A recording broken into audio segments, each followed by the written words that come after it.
this is going to be my top 5 players in the league that their team is most dependent on for their success. So if you take them out of the lineup, their team suffers the absolute most. So, for example, wait. Is this in order, like 1 to 5 or 5 to 1, or just 5 guys?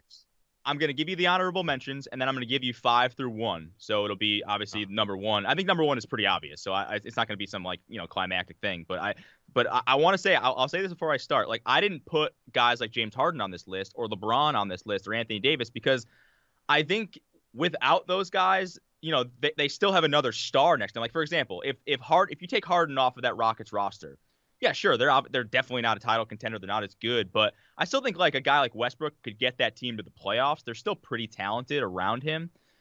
This is where like I think it's sort of a one-man show type deal. There's no way you believe that. I do. Westbrook, I do. Yeah. Russell Westbrook and the Rockets could make the playoffs? Yeah, I think they could. Yeah, it'd be close, but I think they could.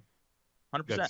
This is what I would consider an argument beneath me. So I will not argue this point because I don't think that needs to be argued. But go ahead. Well, didn't he by himself got Oklahoma City teams to the playoffs year in year out. I guess not year in year out because he ended up getting Paul George, but the year after Kevin Durant left, he got the 6th seed in the East with basically Victor Oladipo, who wasn't Victor Oladipo at the time. And definitely wasn't playing up to the way he was pre-injury. And yeah, Steven Adams is a nice player, but I still think the Rockets with guys like Eric Gordon, your boy PJ Tucker, who I also love, Clint Capella, that's still a pretty good team. In the Western Conference, we're getting bogged down with this. Like, there is no way the Houston Rockets, with Westbrook having the responsibilities of James Harden, would make the playoffs. There's no shot that they would make the playoffs without James Harden. But I'm surprised. Like, that to me, that's a number 1 on the list is James Harden. No. But, okay. So let me get to the list. Let me get to the list then. All right. Let's do this. All right, honorable mentions. I had Kyrie, Embiid, and Karl Anthony Towns just outside the top 5. Kyrie for me is because, if this was last year's Nets team, I think like they would be able to withstand some of that stuff because they played such great team basketball. I think they're way more dependent on Kyrie this year, so that's why I have him there. Embiid is another one where I go, I still think the Sixers are still a good team. They're probably a playoff team in the Eastern Conference, maybe a middle-of-the-road team because they still have a lot of talent. They still be okay defensively, but he's the one that sort of makes them go from, good team to, finals contender or championship contender. But I still have him outside the top 5. And Karl Anthony Towns, to me, he's by far the best player in the Timberwolves, 3-0 start. If you take him off that team, they might be one of the worst teams in the league. So those are my honorable mentions. Let me get to number 5. Number 5, I actually have Trae Young because I looked at this and same reaction you had, Scal. If Trae Young misses like a significant amount of time, now 2 weeks is a lot, but I think they can overcome that. But it'll be interesting to see how they look because their entire game plan, their entire offense, their entire scheme revolves around him making plays, whether it's shooting or passing. And if they lose him, I like guys like John Collins. I like the young guys in Reddish. I really like DeAndre Hunter. I like Kevin Huerter, but that team is not even sniffing the playoffs, let alone I don't even think they have an identity. So that's why I have Trae Young at number 5. All right, I can't argue with you so far on Trae Young at number 5. But I have to see who your other guys are, and I'm still like even contemplating. So how do you have LeBron? How do you have LeBron off the list? You're talking about one of the greatest players ever, and you're saying he's not that important for his team. No, no. How is he different than Embiid? It's the biggest gap. Let me explain. It's the biggest gap between like if they're like I think for example, if Embiid if LeBron misses a significant amount of time, I think Anthony Davis could still like put that team on his back and potentially get them into the playoffs. Whereas I think there are a lot of guys on this list that I have that are ahead of guys like Trae Young that I think that their teams are disastrous without them, like complete disasters. So that's kind of my train of thinking. Like obviously the Lakers need LeBron to be a championship contender, but with Anthony Davis, who's potentially a top 5 player in the league, they're still going to be okay. They're just not going to be elite. So let me get to number 4 here because I think you'll understand sort of my frame of thought as I get through this list. Number 4, I have Dame Lillard. Dame might be second best point guard in the league, Scal, behind Steph when it's right. He's unbelievable. No one's going to doubt that. And I know they have CJ McCollum, but without Dame Lillard, he's a little bit similar to Trae Young in that, whereas I think he's sort of the thing that makes this thing go. Like CJ is more of he's a complimentary piece. He's a really good one. I love CJ McCollum. There's no disrespect to him whatsoever. But without him, they're obviously not a playoff team whatsoever. And obviously missing Nurkic. Like, this is a team that I don't think has – I love Terry Stotts as a coach. I think he'd obviously get the most out of whatever that situation was. But Dame Lillard, similar to Trae Young, I just think even more so, that team is so dependent on him being great night in and night out to have their success that if without him, they're I don't know, a 35-win team, maybe even less, Scal? Yeah, probably less. I think he does – if you had like win shares or we want to talk about what a guy – I think he impacts winning more than anybody. I can't disagree with you on Dame Lillard and Trae Young. I'm still thinking about LeBron and how he's not important, but go ahead. I didn't say he wasn't important. Didn't say he wasn't important. Go. What's number 3? Who's number 3? Number 3. This one might piss you off, Scal. Number 3 is Steph Curry. Listen, assuming you take it, I don't know. Assuming they finish 500 this year, which some people don't even think they will, but just let's keep it an even number because I do think they'll finish above 500 if they really try. And this is also assuming that Klay Thompson's not there. Without Steph Curry on that team, Scal, do they win 25 games? Did they win 20 games? I mean, I know Draymond's a great player, but Draymond is not a number one option. And D'Angelo Russell, I have my reservations about him leading a team. And then as we talked about with Ryan McDonough a couple of days ago, 4 through 15 on that roster might be the worst in the league. Without Steph Curry, that team is potentially the worst team in the league.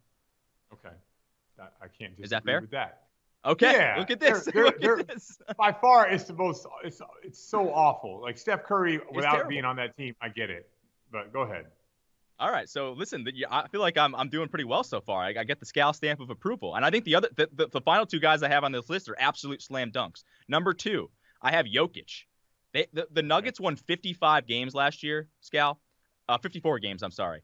Did they make the playoffs without Jokic? Did they win 40 games without Jokic? Like talking about guys that their team is sort of centered around, that their offense runs through. They run through Jokic. He's their playmaker. He's their scorer. And I guess the concerns we have about the Nuggets is who are the supporting pieces? Is Jamal Murray that guy? I like Jamal Murray's game, but I don't think he's necessarily capable of carrying a team, to have any sort of success. We're not even sure if he's a number 2 yet. So you take Jokic off that Nuggets team, they go from 54 wins and potentially one of the best teams in the Western Conference to, are they like this? I don't know. Are they a 40-win team? Are they a 35-win team? Maybe less. They are nothing without Jokic. Okay. And who's the last guy? Giannis. Giannis is the clear number 1. I mean, I would honestly say they won 60 games last year. They don't make the playoffs without Giannis. I really believe that in the Eastern Conference. I'm still okay. So I guess I would agree with all your top 5. I do think LeBron is more important than Karl Anthony Towns for sure. I can't wrap my mind around how LeBron is not as important as Karl Anthony Towns. I don't know. In my world, LeBron is pretty important. And LeBron, without him, I don't think their team would be very good at all. Like, I don't think Anthony Davis and this crew would be good. Like, I just don't see how their roster would be good. LeBron makes this thing go. James Harden is also one that I would think is up there in importance. Who was your other honorable mention? So I would take Kat out. Who else? Kyrie and Embiid. Oh yeah, I could be talking to LeBron. I'd keep Embiid. I'd take Kyrie. I'd put in Harden, and I'd put in LeBron. That's fair. All right. So but my top 5. Do you any concerns with my top 5? Like, would you put LeBron ahead of? Because I think again, you take any of those 5 guys off their team, they're disasters. Yeah, but the issue is. So you have Steph Curry, right? So Steph Curry's team with him is not a playoff team, and without him is not a playoff team. So I don't care. So what? Like, you win 10 games or you win 30 games? Like, to me, you're just in the category of you're not. No, but you're just not good. Like, yeah, I get it. 10 is like the worst ever. But if you're 20 and you win 25, is that a big deal or not a big deal to you? 20 All right, or 30. how about this? No, Scal, put it this way. Okay, Steph Curry, right? Say they win 40 games with him and they win, I don't know, 20 without him. That's a 20-game swing. Whereas I look at the Lakers with LeBron. With LeBron, maybe they're like a 48 to 50-win team. I think without LeBron, maybe they're like a 40-win to 38-win team with Anthony Davis alone. So you're that's only 10 games compared to 20. Okay, so but for a regular season, okay, I can't disagree with your regular season, but to what we're talking about in this business is people who can win it all and the conversations to win it all and the legacy of winning it all. So you put on a bunch of guys that regardless if they're on the team or not on the team, they're never in the conversation. Yet you leave guys off that enter into the conversation or get out of the conversation. So that's maybe maybe you should clarify my top 5 guys for the season in the regular season. Now I go with you on Giannis. Giannis is we're in the regular season. Important in the regular season, important to be a championship. Embiid, Jokic. Important in the regular season. Embiid is probably less in the regular season than in the playoffs. Yeah, I would agree. Jokic. So, Jokic too. I mean, Jokic. Karl Anthony Towns, what is his importance in the playoffs? Because, again, we're in the regular season. We're in the regular season, so I'm talking about the regular season here. So I'll bring that caveat to you. But my argument would be that without Karl Anthony Towns, the Timberwolves are horrifically bad. Like their best player. They're not a good team with him. I mean, they're 3-0, Scal. Let's give them a little bit of credit. I don't know. They got a big game tonight. 3-0. And you don't mention DeRozan or LaMarcus Aldridge or any of those guys. And the Spurs are 3-0. Why are we not overreacting to that? I wouldn't put any Spur on that list because that's how much I love Popovich and trust his system. Plus, they go like 9-10 deep on that team. Ryan Saunders is the best coach in all of sports, according to Karl Anthony Towns.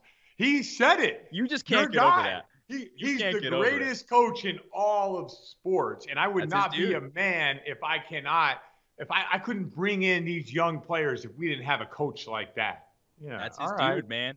That's his dude. I'm not overreacting to a team that's not going to make the playoffs, and then now that they have him, they're also not going to make the playoffs. Spoiler alert! You're in or you're out.